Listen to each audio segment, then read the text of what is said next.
Everybody, this is Sean Munjan with Kingdom Living. Just wanted to talk to you briefly about worship. We have to understand that worship is a lifestyle. Worship is not just what we do. It's not what we sing in the midst of our emotion. It's not some melodic adventure where we're just lifting our hands. We're just crying out to God. That's a part of it. Worship is everything you do. I had a professor, Dr. Don Bottle, at Lee University, who stunned the class when he says that everything you do is worship. We kind of stopped and we looked at him. We were kind of puzzled. We were like, okay, we know we worship. We go to worship on Sundays.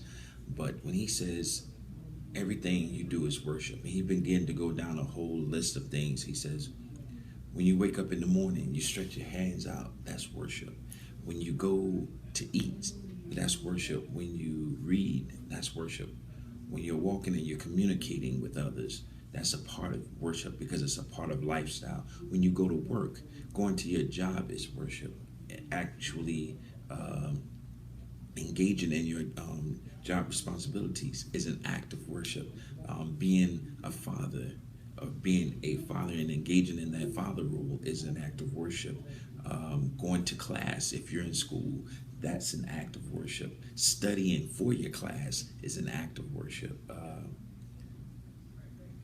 Treating your neighbor right is an act of worship. Worship is a lifestyle. Everything you do is an act of worship. Why? Because the Bible tells us that everything that we do, we're supposed to do it to the glory and honor of God. That is worship. That is a lifestyle. That is what we do. That's who we are. It's our composition. It's our spiritual, a part of our spiritual makeup. So when you begin to think about worship, don't think of it in terms of just the kind of music you listen to or just the lifting up of the hands. It's so much more than that.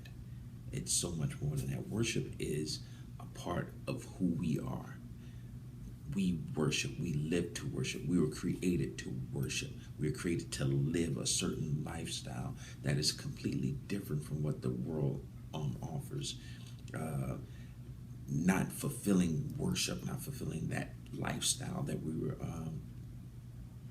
created to live is an act of disobedience. Is an act of rebellion. It is a sin. It is contrary to um, what God has designed for us. It's contrary to our life's purpose. Worship is life. It is our lifeline. It's what draws us to God. It's what connects us to God. Our lifestyle.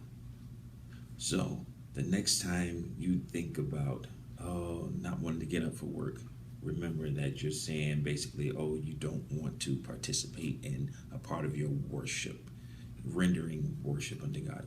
The next time you complain about excessive school homework, the next time you complain about going to the grocery store or driving or saying hello to someone, you are actually refusing to engage in an act of worship. Because why? We're supposed to be a light to the world. We're supposed to uh, show love. We're supposed to show peace. We're supposed to show joy. Doesn't mean we're always smiling. No, it doesn't mean we're always smiling, but it doesn't mean that the joy is within. Joy is much more than a smile. Joy is much more than just being bubbly all the time. Joy is a part of who we are. It's an inner peace. It brings an inner peace because we have assurance in who our God is and who and what He's done for us. So the next time you choose not to do everything with all of your might, giving 100%, remember that you're actually offering up strange fire, if you will, like Nadab and Abihu. You're offering up strange fire. It's not acceptable because you're not giving 100%. When we give in worship, when we do our worship, we're giving 100%. We're saying to God, we are completely surrendered to you. We're completely turned over to you. We completely give it all to you. We give you our best. We give you our best at work. We give you our best in our homework. We give our best in our neighborhoods, at home, in folding laundry, and cleaning the house, and taking care of the car, and taking care of the yard, maintaining relationships. We're giving our best. We're giving 100%. We're doing it all for your glory. We're doing it all so that you can be glorified and magnified and exalted. That is worship. Lifestyle. Not a simple raising of the hands, but it encompasses everything about us, everything about our daily walk, everything about our being. It encompasses worship. So the next time you think of worship, think in terms of, what am I doing to bring glory to God? It's the way I dress bringing glory to God. It's the way I communicate to others bringing glory to God. Are my thoughts bringing glory to God? Are my actions bringing glory to God? When I engage in work on my job, am I bringing glory to God? By coming in late and putting down time on my time card that I was there on time, is that bringing glory to God? And the kind of work that I submit to my supervisors, am I bringing glory to God? In my interactions with others, am I bringing glory to God? When the bill collectors call and I tell my children to lie and say that I'm not home when I am home, am I bringing glory to God? Worship brings glory to God. It causes us to bring glory to God when we give 100% in our worship, not just on Sunday mornings or Saturdays, whichever you prefer. Do we bring glory to God?